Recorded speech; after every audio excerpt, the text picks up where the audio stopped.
안녕하세요. 제작하는 준선생입니다. 오늘 영상 제목에 어떻게 임팩트를 줄 수 있을까 고민을 하다가 얼마 전 국회 청문회에서 상당히 고생이 많으신 홍남기 기재부 장관 경제부총리께 힘과 응원을 실어드리기 위해 남기영 화이팅 이라는 제목으로 짓게 되었으니 시청자 여러분들께서도 너무 미워만 하지 마시고, 이번 홍남기 장관님께서 집주인의 실거주 전입으로 인한 부득불한 전출로 미뤄보아 대한민국 법은 누구에게나 공정하고 정의롭다는 것을 다시 한번 깨달을 수 있는 좋은 계기이니 큰 응원 부탁드립니다. 장관님께 큰 응원 부탁드립니다. 홍남기 장관님 화이팅! 지난 시간에 제가 제발 집 좀 사세요 라고 말씀을 드렸습니다. 모든 물건은 사야 할 때가 있는 법입니다. 그런데 그놈의 청약이 뭐길래 목 빠지게 기다리면서 본인이 보유한 현금 가치가 계속해서 떨어지는지도 생각조차 하지 못한 채 왜 소중한 기회비용을 난리냐 말입니다. 아마 제 말을 들으시는 분들 중에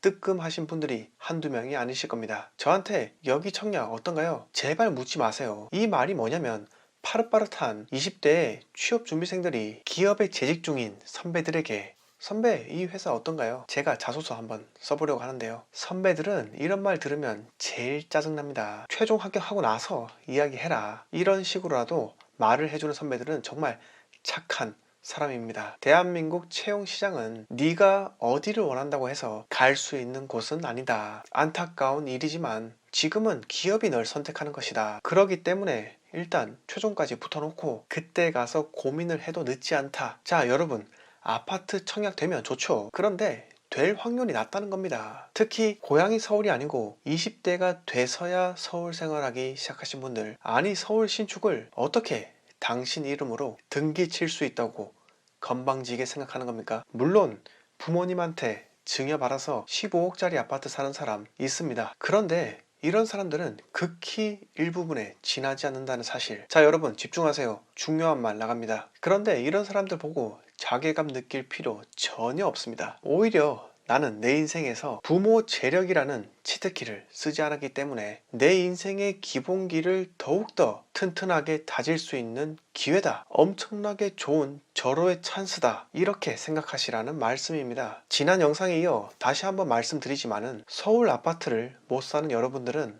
지방부터 코스를 하나하나 밟고 올라오셔야 합니다. 20, 30대의 젊은 나이에 주말마다 지방광역시를 투어하고 투자하고 차곡차곡 단계를 하나하나 지나오다 보면 40대 중반 50대에 서울에 내 집 마련을 해도 전혀 부끄러운 게 아닙니다. 평생 서울에 내 집 마련하지 못하는 사람 태반입니다. 제발 서울 청약 당첨될 생각에 목숨 걸 생각하지 마시고 안 된다고 생각하고 밑바닥부터 천천히 올라오시기 바랍니다. 제가 또 밑바닥부터 경험하라고 했다 해서 빌라 수십 채 갭 투자로 돌이킬 수도 없는 일 벌리지 마세요. 절대 포기하지 않는 이상 인생에서 당신이 지향하는 목표에 도달할 수 있는 기회는 무조건 한 번 이상 찾아오게 되어 있습니다. 자 다른 이야기로 넘어가겠습니다. 자 여러분, 불가촉천민이라는 단어 들어보신 적 있습니까? 달리트, 하리잔이라고 불리며 인도의 카스트 제도 어디에도 포함되지 않는 계급, 사회 최하층을 가리키는 단어입니다. 제 생각으로는 대한민국 정부에서 규정한 대한민국의 불가촉천민은 부동산을 가진 다주택자라 생각합니다. 그럼 1등 국민은 누구인가요? 네, 지금은 바로 동학 개미들입니다. 지금 동학 개미들은 국가에서 받들어 모십니다. 부동산은 투기, 주식은 투자 라는 이상한 프레임을 씌우면서 집 없는 서러움을 가진 사람들을 주식시장으로 유도를 하고 있기도 합니다. 부동산 상승론자인 유튜버들은 쥐도 새도 모르게 자취를 감추고 있는데, 이 주식 찬양을 외치는 겉으로 보기에는 완벽한 국내 버핏들은 지상파, 종편, 유튜브 가릴 것 없이 국민들을 호도하고 있는데도 불구하고 정부에서는 전혀 제재를 할 생각이 없는 것 같습니다. 여기서 증시가 오르던 내리던 간에 유일하게 돈 버는 집단은 바로 대한민국 정부입니다. 2030 집 가지지 못한 자, 그 분노를 주식시장에서 뿜어내라. 정부는 이들이 집을 가지지 못했기 때문에 이들이 모두 내 편이라 생각을 했는데, 이 기회를 틈타 주식 투자 수익에 대한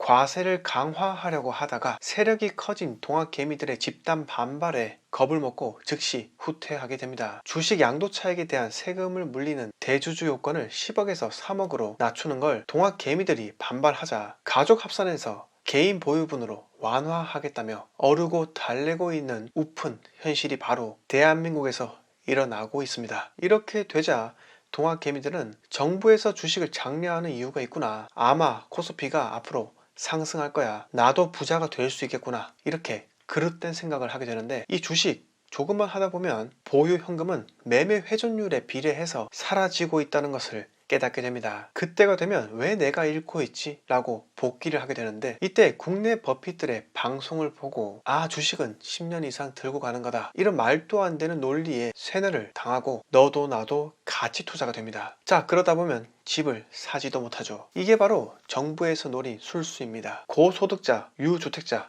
이런 사람들이 많으며 집값이 비싼 곳은 보수적 성향이 강합니다. 그런데 그렇지 않은 곳은 또 진보적 색깔이 강하죠. 정말 신기합니다. 정치공학이라는 것이 바로 재산으로부터 시작한다는 의미일까요? 마지막으로 제게 최근 고민 상담하신 분의 내용을 함께 공유하면서 이야기 마무리하도록 하겠습니다. 제가 부동산 상담을 하다 보면 많은 분들이 본인의 사연을 제게 들려주고 한탄하고 같이 울어줬으면 하는 듯한 말씀을 하십니다. 카운셀링은 공감으로부터 출발하기 때문에 저는 다른 사람들과 달리 그들의 상황을 기본부터 이해하고자 파헤치고 더 나은 대안이 있는지를 함께 찾으려고 합니다. 아마 그분은 제 방송을 지금 보고 계실 건데, 최근 그분은 나도 모르게 한 광역시에 B+ 급지 준신축 RR을 신고가 갱신했다는 겁니다. 그래서 주변에서 미쳤다, 제가 뭐에 씌어서 그런 건지 모르겠는데요, 지금이라도 계약 파기하고 말까요? 아니면 등기치고 취득세 정도는 손해보더라도 제값에 팔고